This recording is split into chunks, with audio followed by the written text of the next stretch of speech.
ओम शांति। आज की मुरली है 25/5/2025। प्रातः मुरली ओम शांति अव्यक्त बाप दादा। रिवाइज है 4/9/2005। मधुबन।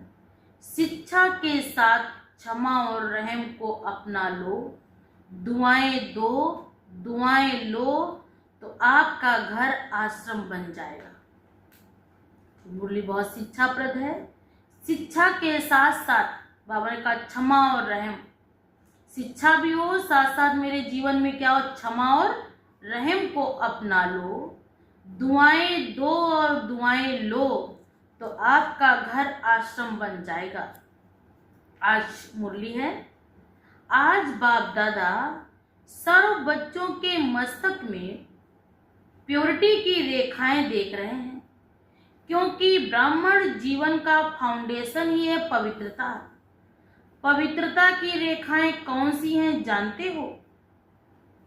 पवित्रता सर्व को प्रिय है।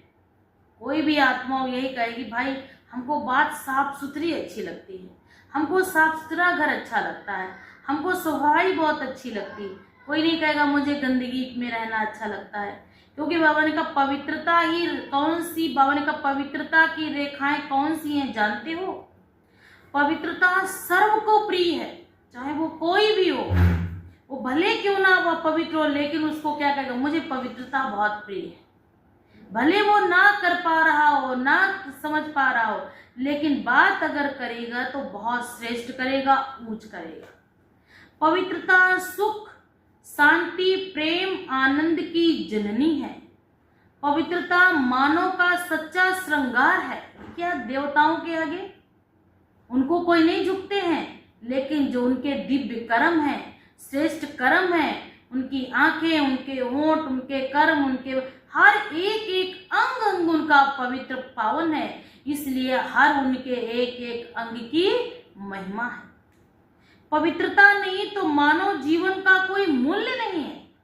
देखिए आज शुद्धि है, मन में शुद्धि, विचारों में शुद्धि, दूसरों के प्रति कल्याण की भावना, यही पवित्रता है। बाबा ने कहा अगर ये नहीं, मानव जीवन में मूल्य नहीं, तो वो मानव नर नहीं, वो पशु समान है। जैसे देखते हैं देवताएं पवित्र हैं, इसलिए हैं मानवीय और पूजनीय है। पवित्रता नहीं तो मानव जीवन को आजकल देख रहे हो, वो मानव नहीं, वो नर है। नर होकर के भी जानवर से भी बदतर, नर होकर के भी पशुओं से भी क्या है, बदतर है। बाप दादा ने आप सभी बच्चों को ब्राह्मण जन्म का वरदान दिया है। क्या वरदान दिया है? पवित्र भव, योगी भव। जिस आत्मा में पवित्रता है उसकी चाल चलन, चेहरा चमकता है। उसकी चाल चलन, लोग क्या कहेंगे, इनकी चाल तो देवताई है, इनके चेहरे के अंदर कितने दिव्य गुण है, मुस्कुराता हुआ चेहरा है। ये जैसे एक शब्द बोलते हैं, शब्द नहीं फूल बन जाते हैं। वो शब्द बोलते हैं तो क्या बन जाते हैं, महावाक्य बन जाते हैं। तो पवित्रता ही जीवन को श्रेष्ठ बनाने वाली है। वास्तव में आप सब बच्चों का आदि स्वरूप ही पवित्रता है। देखिए कन्या पवित्र होती है, सब उसके पांव पड़ते हैं, और जैसे ही अपवित्र होती है जाकर वो ससुराल में जाकर, वैसे वो सबके पांव पड़ना शुरू हो जाती है। अनादि स्वरूप भी पवित्रता है। हमारा अनादि स्वरूप भी क्या है, आदि स्वरूप भी पवित्रता है। तो अनादि स्वरूप भी मेरा लाइट का स्वरूप, ज्योति स्वरूप, पवित्र स्वरूप, वो सूक्ष्म सितारा कितना पवित्र है। ऐसी पवित्र आत्माओं की विशेषताएं उनके जीवन में सदा पवित्रता की पर्सनैलिटी दिखाई देती है। पवित्रता की रियलिटी, पवित्रता की रियलिटी, पवित्रता ही रियलिटी है, पवित्रता ही रियलिटी है। उनके चेहरे और चलन से दिखाई देती है कितने शुद्ध हैं, कितने पवित्र। उनके एक एक शब्द, एक एक बोल, उनकी नजरें, उनके बात करने का हाव भाव, बातचीत करने का तरीका इतना शांत होगा, इतना शुद्ध होगा, जैसे जमीन पे फरिश्ते उतरे हैं। लगेगा ही नहीं ये मनुष्य हैं, ऐसे लगेगा जैसे जमीन पर का क्या है, फरिश्ते। ये रेखाएं जीवन का श्रृंगार है, ये रियलिटी है। मैं अनादि स्वरूप, आदि स्वरूप इस स्मृति से समर्थ बन जाते हैं। रियलिटी है, स्वयं भी सम्मान में और हर एक को सम्मान देकर चलने वाला पर्सनैलिटी में है, तो सदा संतुष्टता और प्रसन्नता है। क्या कहा बाबा ने? आपके जीवन में सदा संतुष्टता और प्रसन्नता है। स्वयं भी संतुष्ट और अन्य को भी संतुष्ट करने वाले पवित्रता से प्राप्ति भी बहुत है। बाप दादा ने आप सभी बच्चों को क्या क्या प्राप्ति कराई है वह जानते हो ना। कितने खजानों से भरपूर किया है। अगर प्राप्तियों को स्मृति में रखो तो भरपूर हो जाएंगे। मुझे एक नए जन्म की प्राप्ति है, परमात्म प्राप्ति, परमात्म गुणों की प्राप्ति, इस ब्राह्मण परिवार की प्राप्ति। और बाबा ने कहा क्या कितनी प्राप्तियां हैं, क्या क्या गिना है, वो कमी है कि जो संगम पर जो मुझे प्यार मिला ईश्वरी उसकी प्राप्ति, संगम पर बेहद का बाबा ने कहा एक परिवार मिला इसकी प्राप्ति है, तो भगवान ने ही सब कराई। बाबा ने कहा सारे खजानों से भरपूर किया। कौन कौन से? ज्ञान का खजाना, गुणों का खजाना, शक्तियों का खजाना। ये सब किसकी देन है? ये प्रभु प्रसाद है, ये प्रभु की देन है। अपना कुछ नहीं समझना, अपना अगर समझा तो भगवान ने जो विशेषता दी वो विशेषताओं को वो ले लेगा। अगर प्राप्तियों को स्मृति में रखे तो भरपूर हो जाए। सबसे पहला खजाना दिया है ज्ञान का खजाना, जिससे जीवन में रहते हुए दुख अशांति से मुक्त हो जाते हैं। व्यर्थ संकल्प, निगेटिव संकल्प, विकल्प, विकर्म से मुक्त हो जाते हैं। अगर कोई भी व्यर्थ संकल्प व विकल्प आता है तो ज्ञान के बल से विजयी बन जाते हैं। तो कैसे विजयी बन जाएंगे? ज्ञान के बल से। दूसरा खजाना है याद, योग। याद का मतलब ये योग, जिससे शक्तियों की प्राप्ति होती है और शक्तियों के आधार से सर्व समस्याओं को, सर्व विघ्नों को सहज पार कर लेते हैं। सर्व समस्याओं को, सर्व विघ्नों को ऐसे प्यार करेंगे। अगर ईश्वर की प्राप्ति है, जैसे बाबा ने कहा जैसे क्या है पानी पर लकीर, तो लगेगा ही नहीं कोई मेरे सामने विघ्न भी था, क्योंकि जब शक्ति होती है तो कोई कैसी भी समस्या आती है तो उस समस्या से हम लड़ने का साहस जुटा सकते हैं। तीसरा खजाना है धारणाओं का, जिससे सर्व गुणों की प्राप्ति होती है। और चौथा खजाना है सेवा का, जिससे सेवा करने से, जिसकी सेवा करते हो उसकी दुआएं मिलती हैं। क्या कहा बाबा ने? सुनो, चौथा खजाना है सेवा का, जिससे सेवा करने से, जिसकी सेवा करते उसकी क्या मिलती है? दुआ। आजकल तो सेवा भाव चला गया। आजकल तो खुद का, जब खुद की सेवा नहीं कर रहे तो हम दूसरों की सेवा कहाँ से करेंगे? आज इतना जीवन में आलस, अलवेलापन, इसको क्या कहेंगे? अपने जीवन के लिए जो हम सेवा नहीं कर रहे हैं, अपने शरीर का हम ख्याल नहीं कर रहे हैं, तो हम दूसरों की सेवा क्या करेंगे? जब सेवा नहीं करेंगे तो दुआएं कहाँ मिलेंगी? तभी तो आज के मनुष्यों का जीवन कैसा है? नीरस, उसमें कोई रस नहीं है, कोई आनंद नहीं है। ऐसे घूम रहे जैसे एक सूखा पेड़ हो। जब कोई हरा पेड़ होता तो उसकी छांव के लिए हर आदमी उसके पास जाता है, और सूखा पेड़ होता है तो लोग क्या करते हैं? उस पेड़ के पास से हटाते हैं। तो आज के मनुष्यों का जीवन भी ऐसे हो गया जैसे सूखा पेड़। खुशी प्राप्त होती है। इतने खजाने बाप द्वारा सभी बच्चों को प्राप्त होते हैं। बाप सभी को एक जैसे ही खजाने देते, कोई को कम कोई को ज्यादा नहीं, लेकिन लेने वालों में फर्क हो जाता है। कोई बच्चे तो खजाने को प्राप्त कर खाते पीते मौज करते, कहते खूब बढ़िया भगवान ने दिया है, खाओ पियो मौज करो। अरे भगवान ने जो कुछ दिया, ये तन दिया, ये मन दिया, ये धन दिया, ये कभी ना कभी का हमारे पुण्य कर्मों का ही फल मिला। लेकिन और इतना अच्छा श्रेष्ठ कर्म करके बोलें ताकि अगला जन्म इससे भी अच्छा हो। तन से इतनी अच्छी सेवा कर लें, अगले जन्म में कंचन काया मिले, शरीर में कोई रोग कोई शोक ना मिले। लेकिन मनुष्यों क्या सोचते हैं, अरे इस जन्म में खा पी लो, अगला जन्म किसी ने देखा है? क्यों नहीं देखा है? अगर मैंने गेहूं बोया है तो आम थोड़ी न काटेंगे, गेहूं ही काटेंगे ना। अगर मैं अभी श्रेष्ठ कर्म करूंगी, पुण्य कर्म करूंगी, धर्म कर्म करूंगी, तो मुझे अगले जन्म में लेने से कौन रोक सकता है? ये तो बाबा ने कहा है, क्या है? कर्म सिद्धांत है, कर्म फिलॉसफी है, जो करेगा सो पाएगा। खाते पीते मौज करते और फिर मौज में खत्म कर देते हैं। आजकल क्या करते हैं, मौज करते हैं, मौज में ही सारा कुछ खत्म कर देते हैं। और कई बच्चे तो खाते पीते मौज करते जमा भी करते हैं।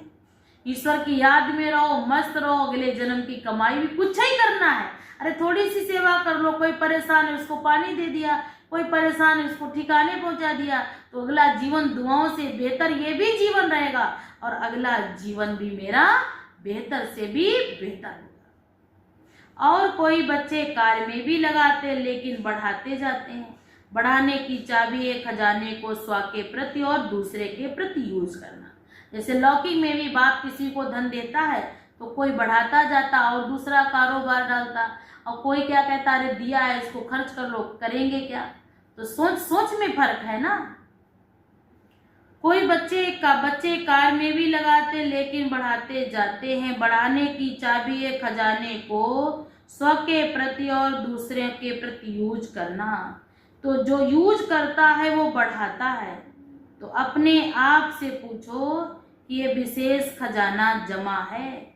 जमा है क्या कहेंगे? हाँ, थोड़ा थोड़ा जमा है।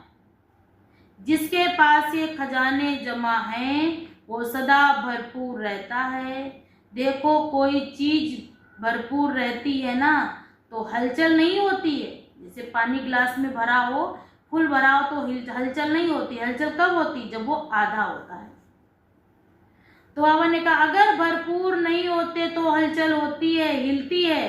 कोई भी चीज को अगर पूरी रीति से भर नहीं दो तो वो हिलती ही रहती है। तो अगर सर्व खजाने से भरपूर नहीं है तो हलचल होती है। ये सदा नशा रहे, बाप के खजाने से मेरा जन्म सिद्ध अधिकार है। बाप ने दिया है ये खजाना। किसने दिया है? बाप ने दिया है। आपने लिया तो सब खजाने किसके हुए? बाबा ने कहा बाप ने दिया और आपने लिया तो सब खजाने किसके हुए? आपको कोई अपनी अमानत दे दे तो वो अमानत किसकी हो गई? आपकी हो गई। आपके हो गए ना। तो जिसके पास खजाने वो कितना नशे में रहता है। जैसे छोटा बच्चा सा राजा, एक राजकुमार होता है, पता भी नहीं होता कि बाप के पास क्या क्या खजाने, लेकिन नशा रहता कि मैं क्या हूँ, राजकुमार। उसे ये नहीं पता है कि मैं जाकर राजा बनूंगा, मेरे पास इतनी प्रॉपर्टी, इतने रथ, इतने घोड़े, इतनी सेना, लेकिन उसको नशा रहता मैं क्या हूँ, राजकुमार। बाप के खजाने मेरे खजाने और खजाने की खुशी रहती है। अगर खुशी कम रहती है तो उसका कारण क्या होता है? बाप ने तो खजाने दिए हैं, सुना, लेकिन एक है सुनने वाले, दूसरे हैं समाने वाले। जो समाने वाले हैं वो नशे में रहते हैं। वो कहाँ रहते हैं? नशे में। सब कुछ समा जाएंगे। समाने का नशा कि मुझे भगवान संगम पर मिला है, इतनी सारी प्राप्तियां मुझे प्राप्त करा रहा, मैं इस संसार की कितनी न कितनी भाग्यशाली आत्मा हूँ। मैं संसार की कोटों में कोई और कोई में भी कोई आत्मा हूँ। आज नए नए बच्चे भी आए हैं। बाप दादा आप लकी बच्चों को आप सबके भाग्य की मुबारक दे रहे हैं। अपने भाग्य को पहचाना है। परमात्म प्यार, अविनाशी प्यार जो सिर्फ एक जन्म नहीं चलता, अनेक जन्म सदा ही प्यार कायम रहता है। क्योंकि ये जो समय चल रहा है ये समय भी संगम युग पर भाग्यवान युग है। सतयुग को भी भाग्यवान कहते, लेकिन वर्तमान संगम युग का भाग्य उससे भी भाग्यवान है। क्यों? इस संगम युग में ही बाप द्वारा अखंड भाग्य का वरदान वर्षा प्राप्त होता है। तो ऐसे संगम युग में भाग्यवान समय में आप सभी भाग्य लेने वाले बच्चे पहुंच गए हो। बाप दादा बच्चों को बहुत एक सहज पुरुषार्थ की विधि सुनाते हैं। सहज चाहते हो ना, मुश्किल तो नहीं चाहते हो ना। इन बच्चों को पुरानों को एक ही भाग की सहज मिल गया, सबसे सहज मिला ना। कुछ भी नहीं करना पड़ा, न वेद न ग्रंथ न पुराण न शास्त्र, कुछ नहीं करना पड़ा। और भगवान ऐसे मिला कि घर में आकर मुझे मिला, तो अहो सौभाग्य। कोई मेहनत नहीं करनी पड़ी। कितने जन्मों के मेरे पुण्य होंगे कि भगवान ने मुझे ढूंढा। सिर्फ एक बात करना है, एक बात तो कर सकते हो ना, मिली है ना, सबसे सहज। और कुछ भी नहीं करना है, सिर्फ एक बात करना है। एक बात तो कर सकते हो ना, हाँ करो या ना करो। बाबा कह रहे हैं अच्छा एक बात तो कर सकते हो ना, हाँ करो या ना करो। कहो हाँ जी, बाबा कहला रहा, कहो हाँ जी। तो सहज सबसे विधि है। अमृत वेले से लेकर सबको जो भी मिले उसको दुआएं, बाबा ने उससे दुआएं लो और दुआएं दो। सारा दिन अमृत वेले से लेकर शाम तक अटेंशन रखो। जो भी मिले, जरूरी नहीं मेरे मन मुताबिक मिले, जो भी मिले उसको क्या करना है, दुआएं दो और दुआएं लो। चाहे क्रोधी भी आवे, सुना, चाहे कितना भी क्रोध करने, लेकिन आप उसको भी दुआएं दो और दुआएं लो। क्योंकि दुआएं तीव्र पुरुषार्थ का बहुत सहज यंत्र है। जब संसार के अंदर कुछ भी नहीं काम आता है, तब उस समय काम आते हैं हमारे आपके किए हुए श्रेष्ठ कर्म, पूर्ण कर्म। वो पूर्ण कर्म दुआओं में बदल जाते हैं। वो दुआएं मेरे जीवन को एक्स्ट्रा पावर देती हैं। बाबा ने कहा जैसे साइंस में रॉकेट है ना, तो कितना जल्दी कार्य कर लेता है, 1 सेकंड में यहाँ और 1 सेकंड में कहाँ। तो ऐसे दुआएं देना है और दुआएं लेना है। बाबा ने कहा जो दुआएं देते हैं वो दुआओं से ही पलते हैं। ये भी एक बहुत सहज साधन है आगे बढ़ने का। अमृत वेले बाप से सहज याद से दुआएं लो और सारा दिन दुआएं दो और दुआएं लो। ये कर सकते हो तो हाथ उठाओ। कोई बद्दुआ देंगे तो आप दुआ देंगे? आपको बार बार तंग करे तो देखो, आप परमात्मा के बच्चे, दाता के बच्चे हो ना। मास्टर दाता तो है ना, तो दाता का काम क्या होता है, देना। तो सबसे अच्छी चीज है दुआएं देना।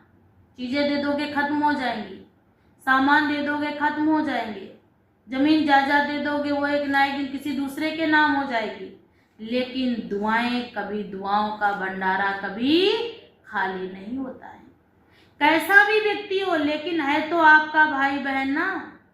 परमात्मा के बच्चे तो भाई बहन हुए ना। तो परमात्मा का बच्चा है, मेरा ईश्वरी भाई है, ईश्वरी बहन है। उनको क्या देंगे, बद्दुआ देंगे क्या? आप कभी किसी को बद्दुआ नहीं देंगे। हाँ या ना, हाँ ना या करो, बहुत खुश रहेंगे। क्यों? अगर बद्दुआ वाले को भी आप दुआ देंगे तो वह दे ना दे, लेकिन आप दुआ लेंगे। तो दुआ क्यों देगा? बाबा ने कहा आपको वो दुआ दे ना दे, आपको परमात्मा की तरफ से दुआएं मिलेंगी। बाप दादा आप आए बच्चों को एक वरदान देते हैं। वरदान याद रखोगे तो सदा खुश रहेंगे।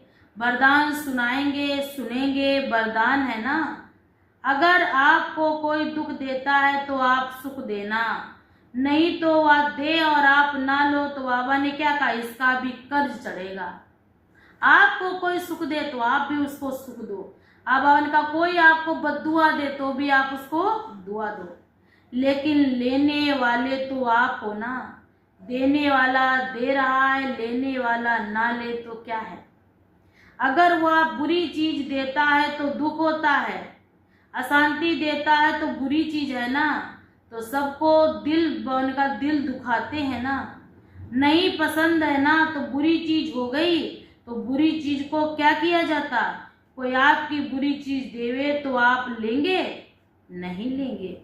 तो लेते क्यों हो? आपको लग रहा है ये बुरी है, गंदी है, तो आप लेते क्यों? ले लेते हो ना। अगर दुख ले लेते हो तो दुख कौन होता है? आप होते हो या वह होता है? तो बाबा ने कहा लेते आप हो तो आप हो, वो तो दुख लेता ही नहीं, तो वो क्यों दुखी है? लेने वाला ज्यादा दुखी है। अगर अभी से दुख लेते होंगे नहीं तो आधा कल्प बाबा ने कहा आपको दुख के राज्य में जाना नहीं पड़ेगा। आप दुख के बजाय सुख में भेज दिए जाएंगे। बाबा ने कहा तो सुखी भी रहेंगे और दुआ का खजाना भी भरपूर रहेगा।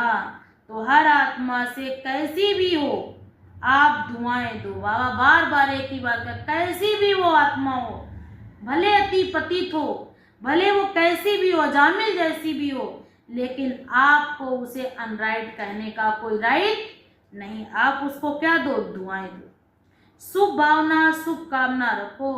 कभी कभी क्या होता है, ऐसा कोई काम करता है तो कोशिश करते हैं शिक्षा देने की, इकट्ठा कर दूं, शिक्षा देते हैं। हमने कहा ऐसा कोई व्यक्ति कार्य कर देता है दिल पसंद, तो बाबा को लगता है इसको इकट्ठा रखने की। शिक्षा तो दी, लेकिन शिक्षा देने की सर्वोत्तम विधि है क्षमा का स्वरूप बनकर शिक्षा दो। सिर्फ शिक्षा नहीं दो, रहम, क्षमा करो। और बाबा ने कहा शिक्षा भी दो। दो शब्द याद रखो, शिक्षा और क्षमा और रहम। शिक्षा, क्षमा, रहम। अगर रहम दिल बन करके उनको शिक्षा देंगे तो आपकी शिक्षा काम करेगी। अगर रहम दिल बनकर नहीं देंगे तो बाबा ने कहा शिक्षा एक कान से सुनेंगे और दूसरे कान से निकाल देंगे। वो शिक्षा मेरे कोई काम की नहीं। सही बात है। अभी कोई आपको समझाने दे और आप उसकी समझाने को ना समझो और सुनकर के निकाल दो तो उसका दिल नहीं करेगा आपको दोबारा समझाने के लिए। अगर कोई समझा रहा हो, शांति से सुनते रहो तो उसकी आपके साथ दुआएं जुड़ जाएंगी। वो यही कहेगा कितनी अच्छी हम बताते रहे, वो चुपचाप सुनते रहे, इसका मतलब ये समझदार है। अगर रहम दिल बनकर नहीं देंगे तो शिक्षा एक कान से सुनेंगे और दूसरे कान से निकाल दे। रहम दिल पर कोई बात नहीं, इसलिए मुझे ऐसा बोला है तो भगवान का बच्चा, हम भी भगवान के बच्चे, तो ये तो मेरा क्या ठहरा? भाई ठहरा। शिक्षा धारण नहीं होगी, ऐसे है ना, अनुभव है। आप भी किसका शिक्षक तो नहीं बन जाते हो। शिक्षक बनना जल्दी आता है, लेकिन क्षमा करना दोनों अलग अलग चाहिए। अभी से रहम करना है, अहम रहम बाबा ने कहा नहीं होना चाहिए। अगर अहम है तो रहम कभी नहीं होगा, बाबा ने बता दिया। अगर बाबा ने कहा अहम है तो रहम नहीं होगा। जैसे दोनों एक साथ हैं, अभी से रहम अहम की विधि है। शुभ भावना, शुभ कामना। जैसे कहते हो ना, सच्चा प्यार पत्थर को भी पानी कर देता है। क्या कहानी सुनी है कि प्यार में इतनी बड़ी ताकत है। क्या दिखाया गया कि तुलसीदास जी प्यार में क्या हो गए थे? सर्प को पकड़ के चढ़ गए। उन्हें ये भी नहीं पता था कि ये सर्प है या रस्सी है। तो प्यार में बाबा ने कहा इतनी ताकत है जो पत्थर को भी पानी कर देता है। ऐसे ही क्षमा स्वरूप से, शिक्षा देने से आपका कार्य जो चाहते हो ये करे नहीं, ये नहीं हो तो वो प्रत्यक्ष नहीं दिखाई देगा। आप चाहोगे कि कार्य ऐसे नहीं ऐसे हो, आप बताएंगे भी नहीं, लेकिन उसके मन के भाव उसको टच करेंगे, वो कार्य वैसे ही करेगा जैसा आप चाहते। आपके रहम दिल बन शिक्षा देने का प्रभाव उसकी कठोर दिल पर भी परिवर्तन हो जाएगी। तो क्या वरदान मिला? ना दुख देना ना दुख लेना पसंद है। पसंद है तो अभी लेना नहीं, गलती नहीं करना। जब बाप दुख की दुनिया देता तो फालो फादर तो करना है ना, तो कर रहे हैं। कभी कभी थोड़ा डांट देते हो, डांटना नहीं, रहम करो, रहम के साथ शिक्षा दो। बार बार किसको डांटने से और ये आत्माएं जो है ना वो तुम्हारा दुश्मन बन जाती हो। क्या कहेंगे? ये लाइन से हट जाए, समझो सारा खतरा टला। वो आपके खिलाफ हो जाएंगी, वो आपके लिए षड्यंत्र करेंगी। घृणा आ जाती है। उन्हें ये नहीं लगता डांटा जाता समझाने के लिए, उनको हमारे प्रति क्या आएगी? घृणा। परमात्म बच्चे होना तो जैसे बाप पतित को भी पावन बनाने वाला है, तो आप दुखी को सुखी कर देते हैं। तो आपने कभी जाकर ट्रायल करना करेंगे ना, तो पहले चैरिटी वैगन्स एट होम, सारे बच्चों का सारे सबसे पहले शुरुआत कहाँ से करनी है? अपने घर से। आपका घर का प्रभाव, आपके घर का प्रभाव मोहल्ले में पड़ेगा, आपके घर का प्रभाव मोहल्ले में पड़ेगा, मोहल्ले का प्रभाव देश में पड़ेगा, देश का प्रभाव विदेश में पड़ेगा। तो सहज है ना, अपने परिवार से शुरू करो। क्योंकि देखो, एक भी अगर क्रोध करता है तो घर का वातावरण खराब हो जाता है। सही बात है, जरा देर का क्रोध और सब कुछ बर्बाद करके चला जाता है। आप जेलें देखो भरी पड़ी क्रोध के ही तो कारण, लोभ के ही तो कारण, मोह ही के तो कारण, लोभ अहंकार के ही तो कारण आज जेलें सारी क्या है? भरी पड़ी। युद्ध का मैदान लगता है उस समय अच्छा लगता है? नहीं लगता ना। और उस समय युद्ध के मैदान पे सब पड़े हैं, तुम्हें अच्छा लगता है? नहीं अच्छा लगता है ना। तो आप लोगों के लिए कैसा आज वीवीआईपी पीच के साथ मधुबन वाले समर्पित भाई बहनों के सामने बैठे हैं। अपने अपने साथियों से, अपने अपने कार्यकर्ताओं से दुख ना देना ना लेना। कितनी बड़ी बात होगी। आज बाप दादा वीआईपी भाई बहनों के सामने बैठे हैं, अपने अपने साथियों से, अपने अपने कार्यकर्ताओं से ना दुख देना है। तो सुनाज बाबा ने क्या कहा? अभी जाकर ट्रायल करेंगे ना, तो पहले चैरिटी वैगन्स एट होम। परिवार में अगर कोई दुख देवे तो भी दुख लेना नहीं है, दुआएं देना है और दुआएं लेना है, रहम दिल बनना है। पहले घर वालों को करो। आपके घर का प्रभाव मोहल्ले में पड़ेगा, मोहल्ले का देश में पड़ेगा, देश का प्रभाव विश्व में पड़ेगा। सहज है ना, अपने परिवार से शुरू करो। क्योंकि देखो, एक भी अगर क्रोध करता तो घर का वातावरण क्या हो जाता? जैसे बाबा ने कहा, बात मत पूछो, ऐसा लगता है कि यहाँ पर कोई मर गया। घर लगता है या युद्ध का मैदान लगता है? उस समय कुछ अच्छा भी लगता है? नहीं लगता है ना। आप लोगों के लिए भी आज वीवीआईपी के साथ मधुबन वाले समर्पित हैं, सामने बैठे हैं, अपने अपने साथियों से, अपने अपने कार्यकर्ताओं से ना दुख देना ना दुख लेना, दुआएं देना और दुआएं लेना। अगर आप अधिकार से ऐसे समय पर भी दिल से मेरा बाबा कहेंगे तो परमात्मा बाबा मेरा बाबा, तो कहावत है, भगवान सदा हाजिर हो जाएगा। अगर दिल से कहा एक बार भी कि मेरा बाबा, तो ये तो कहावत चली आई, लेकिन बाबा ने कहा भगवान सदा हाजिर है। अगर आपने दिल से अधिकार के रूप में ऐसे समय पर मेरा बाबा कहा, तो बाप हाजिरा हजूर हो जाएगा। क्योंकि बाप किस लिए है? बच्चों के लिए है। और अधिकारी बच्चों को बाप सहयोग नहीं देते।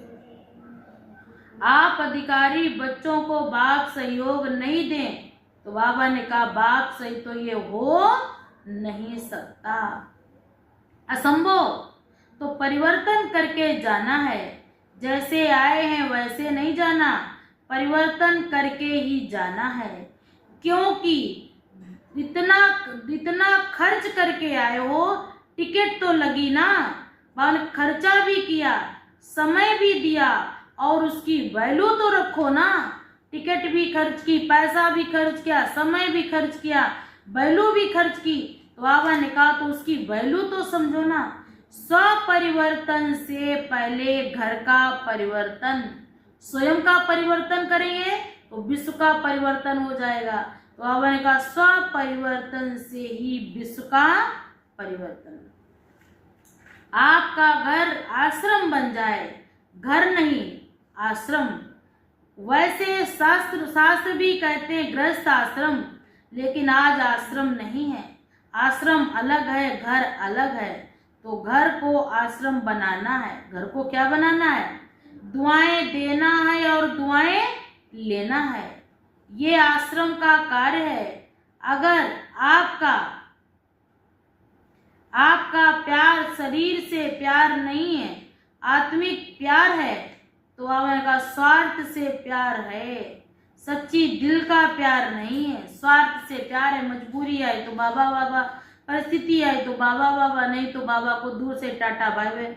स्वार्थ होगा तो प्यार देंगे, सही बात, स्वार्थ होगा तो प्यार देंगे। स्वार्थ नहीं होगा तो डोंट केयर। तो आप क्या करेंगे? आत्मिक प्यार देना है ना दुख देना और ना दुख लेना।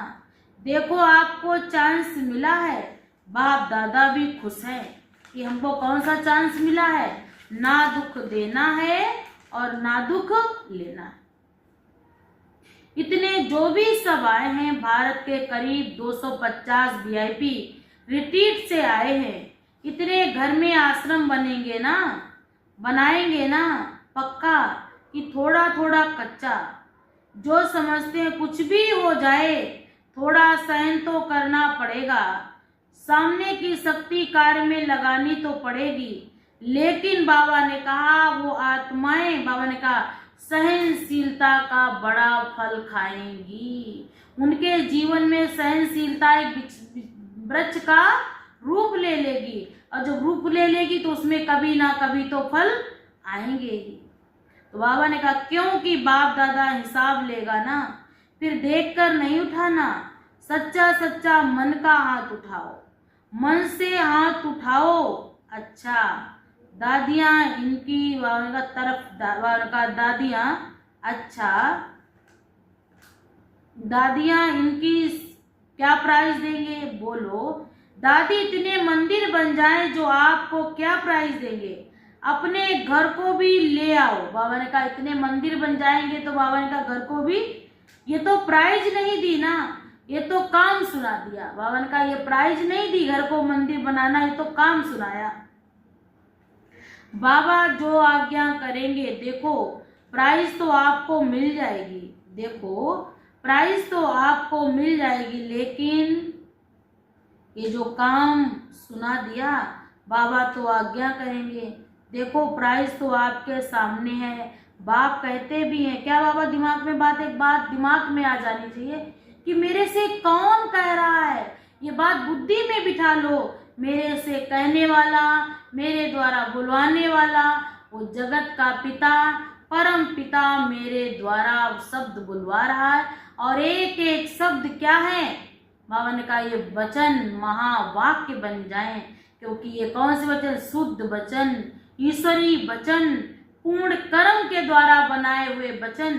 बाबा ने कहा अगर आप ऐसे आएंगे तो मुबारक है। बाबा ने कहा अगर आप इस तरीके से आना चाह रहे तो आपका इस घर में मुबारक है। अगर नहीं आ सकेंगे तो सेंटर तो खोलेंगे ना। अच्छा मीठे मीठे सिकिल्ले बच्चों, चारों ओर के बच्चों को याद प्यार और गुड मॉर्निंग नमस्ते।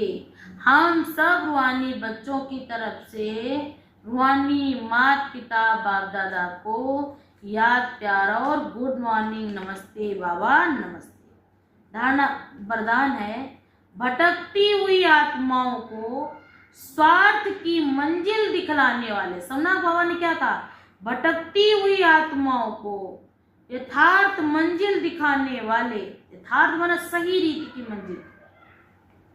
चैतन्य लाइट हाउस भाव, आज का भावार्थ है किसी भी भटकती हुई आत्मा को यथार्थ मंजिल दिखाने के लिए चैतन्य लाइट हाउस बनो।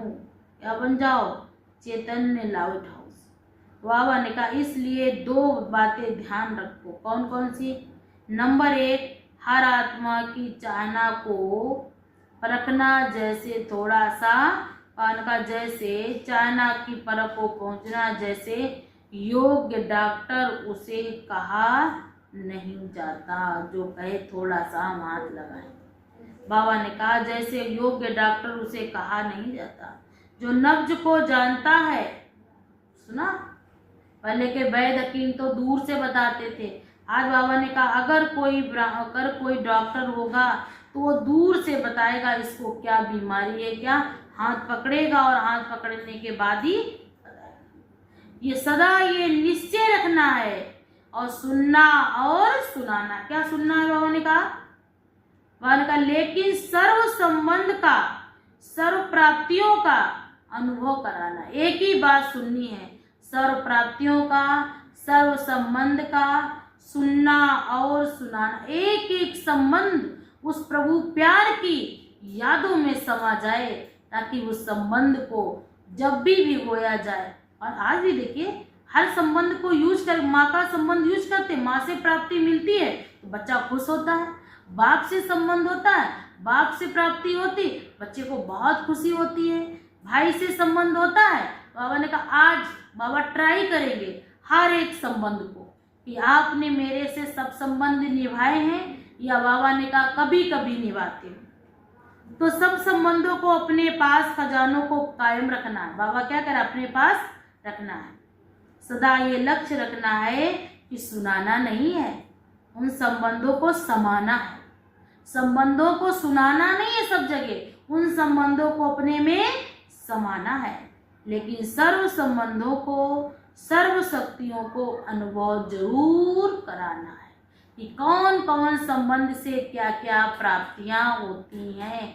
गाते भी हैं तुम मात पिता हम बालक तेरे, तो वो माता भी है, पिता भी है, गुरु भी है, बंधु भी है, सखा भी है।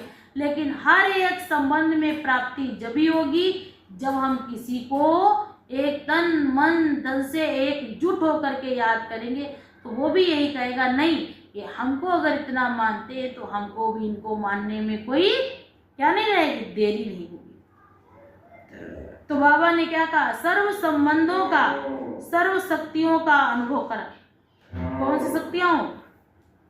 आज स्लोगन है, दूसरों की करेक्शन करने के बजाय एक बाप से ठीक कनेक्शन रखो।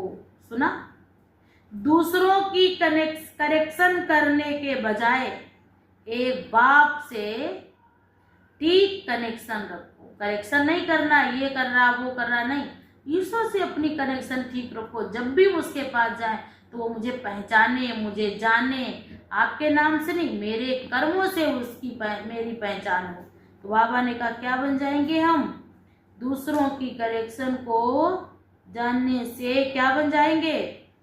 बाप से ठीक कनेक्शन हो जाएगा। अब व्यक्ति सारे हैं, रूहानी रॉयल्टी और प्योरिटी की पर्सनैलिटी धारण करो। आज बिजी, बाबा ने कहा आज बिजी हैं, कल इजी रहें।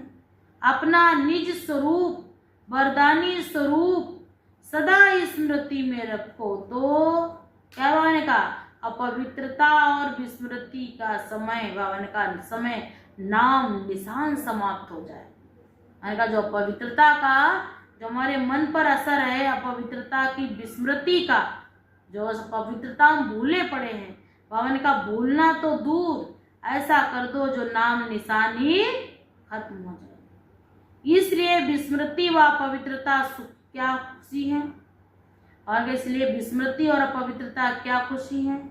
बाबा ने कहा कि बाप कहते भी हैं, क्या कहते हैं, क्या बाबा ने कहा अब उसकी अविद्या होनी चाहिए, क्योंकि ये संस्कार व साकार, सही बात है।